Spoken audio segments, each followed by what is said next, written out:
So upon the retreat, there's a lot of things to kind of be aware of when you're maneuvering around in Overwatch, and especially situations like this.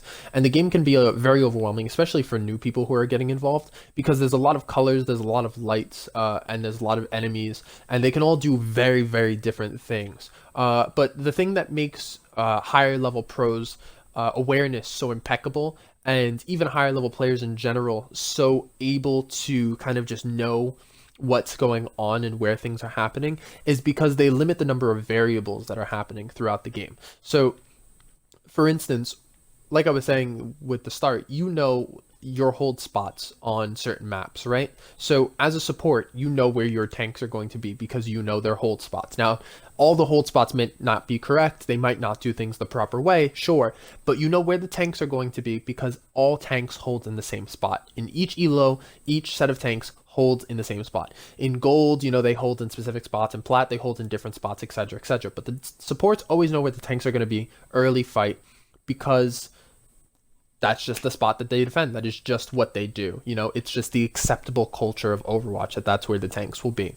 So what happens is now you've gotten forced out of your favorite positioning, right? And the fight becomes much more chaotic because nobody knows where they're supposed to go after that.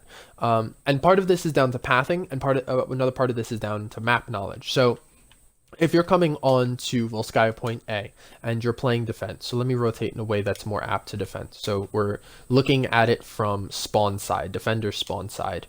Um, there's there's multiple features to this map, but two of them that you're going to pay a lot of attention to is the fact that the point is surrounded by high ground and that there are health packs on each cardinal direction of the point. If you were to imagine like to spawn side being south and coast side being north, then there's some sort of health pack on each cardinal direction. But the health packs on the east and west side are both minis, and the health pack on the north side is super far away from the point, so far that you can't actually have any presence in a fight on point and use the health pack at the same time.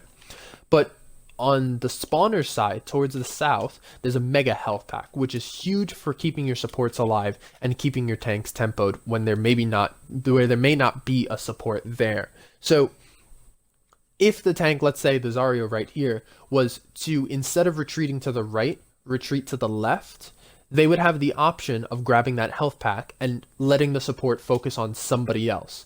Now, you can go into the semantics of like, oh, the tank shouldn't take the health pack from the support, and maybe that's true. It's all going to come down to situations, and you kind of learn as you go through.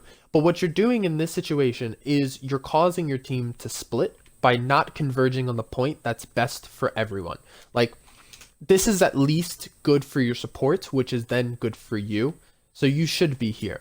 This section also does multiple other things. It offers a bit of cover. I mean, it's not good against characters that have a lot of spam damage and are good at poking into large groups of people. Echo is quite good at poking into large groups of people, but it's really only with her sticky bombs that she's able to do that. Her other two abilities either don't do enough damage to large groups or only single focus or focus fire one person. Like her beam only can hit one person at a time. Even if it's good at cleaning up fights, it only hits one person at a time. So there's not a lot of worry about like getting spammed out in here by like a Junkrat Pharah or something like that. But if your team was to retreat into here, you wouldn't split your team. You would optimize the use of health packs. You'd be close enough to point to still have a presence, and you'd give your supports a little bit of a home because it would allow them.